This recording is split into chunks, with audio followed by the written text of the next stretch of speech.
this object here, the bolt with the nut around it, I'm going to use that for my face's nose. Okay, so I'm going to go ahead and zoom in on this object way down at the bottom of the canvas area.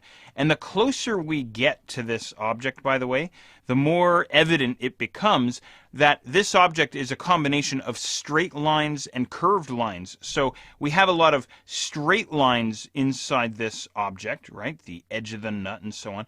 But then the ribbing on the bolt, the threading on the bolt, is curved. So how the heck am I going to select this? Well, again, myself, I kind of run through the different options in my head. I go, all right, well, ellipse is out and rectangle is out. Magic wand, maybe, I don't know. Polygonal lasso tool, maybe, for the hard edges. Well, as a matter of fact, it is the polygonal lasso tool that I'm going to use here. So go ahead and grab him out of the toolbox. What we're going to do here is we're going to toggle or flip between the polygonal lasso tool and the freehand lasso tool. It's pretty cool. So let me show you this technique. So what I'm going to do is I'm going to start off way down in the bottom right corner of the object. Way down here, I'm just going to single click to get started, and of course I get the selection line hanging on to my cursor there, and I'm just going to work my way around the right side of the top of the bolt, the head of the bolt, and then I'm going to come across the sort of the bottom here. I don't want to grab too much white space, so maybe I'll click about halfway through and then bring my cursor all the way up here. All right, now when we get to the threading or the ribbing, here's what I'm going to do. If I hold down the Option key on my keyboard or Alt on the Windows side, what happens when I click and drag is I now switch to the freehand lasso tool. So I'm still holding down Alt or Option. Now, this does take a little bit of trial and error. The first few times I tried doing this, years and years back, I just could not get it to work because I wasn't holding down Alt or Option and dragging simultaneously with my mouse. So I've made it all the way up to the nut now. So what I'm going to do is I'm going to let go of Alt or Option, and I'll let go with my mouse, and now I'm back on the polygonal lasso tool, which allows me now to continue working in these straight lines all the way around my object. So I'm going to work my way all the way up around the nut and all the way back to the threading on the bolt.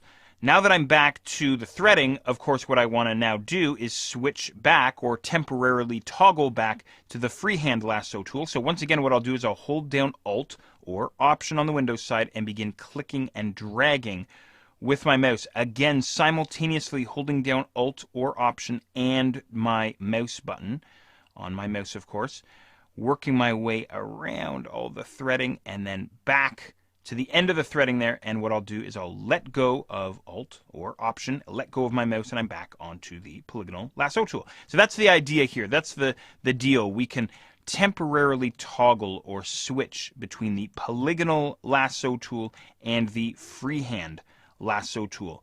Now the fun part is we have the rest of the bolt to do here. So maybe what I'll do here, just for the sake of time, is I'll really speed things up here and I'll just zip through this really quickly. And I probably won't wind up doing a very good job on this, but that's okay because this is just for demonstration purposes here. Back to the polygonal lasso tool by letting go of my Alt key or Option key, single clicking all the way around here. It does take practice. Again, as I say, it took me a little bit of trial and error to really get half decent at this. And then back to Alt or Option, click and drag with my mouse. Actually, there's not a whole lot of detail on this side of the bolt here, so we'll just kind of quickly work our way around there. Let go of your key there, Alt or Option, let go of your mouse, and we can wrap this up pretty quickly. Let's just work our way down here. Let's see about there. Again, it doesn't have to be absolutely perfect. I used to say this all the time when I was showing this in class. It doesn't have to be absolutely perfect, because I was concerned about time and, didn't want people to get bored and things like this. And 9 times out of 10, people would say, no, I want to work on it. I want it to be perfect. So that's good. All right, all the way back around to the starting point in the bottom right corner of the object. Again, I get the donut beside my cursor, single click, and that finishes the selection. Now all we have to do is move this guy over to the face. That's no big deal. Controller Command 0, tap the V key on your keyboard, drag this guy over and drop him in there, maybe something like this. Now, you might want to zoom in. You might want to use your free transform, perhaps to rotate this guy around, or whatever it is you want to do. Who knows what you'd like to do with this guy.